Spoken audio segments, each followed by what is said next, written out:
Using tools fashioned from scrap spoons, tin cans, and even pieces of their beds, the posts began digging a tunnel beneath the camp. The tunnel stretched nearly 300 feet and was so well constructed that it included wooden supports and a ventilation system. The escapees didn't just plan to crawl out of the tunnel and run. They crafted civilian clothes, fake documents, and even forged money to blend in once they escaped. The prisoners used every trick in the book to keep the guards off their trail. They distracted them with fake fights, staged illnesses, and even performed plays to cover the noise of the digging. On a cold night in 1943, 28 prisoners crawled through the tunnel and emerged outside the camp's perimeter. They split into small groups, each heading in different directions to avoid detection. Some escapees made it as far as Toronto, blending in with the local population by pretending to be foreign workers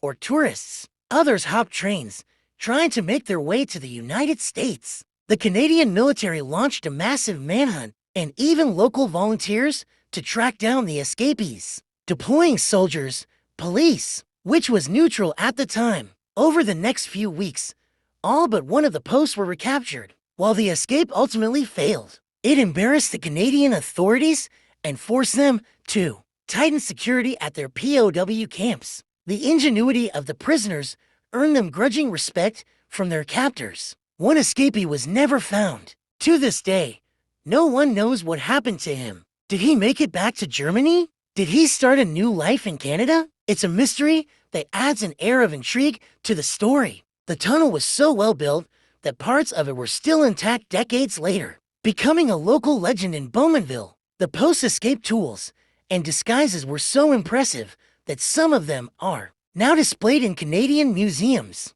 Why did the Germans think escaping to the US was a good idea when it joined the war in 1941? I leave the question to you. Asterisk the story of Camp 30's escape is more than just a tale of daring and ingenuity. It's a reminder that even in the darkest times, the human spirit finds ways to fight back. Whether it's with shovels, spoons, or sheer determination, these prisoners left behind a legacy that's still talked about today. If you enjoyed this story, don't forget to like, subscribe, and share it with someone who loves history as much as you do. And hey, let me know in the comments, what would you have done if you were in their shoes? Asterisk.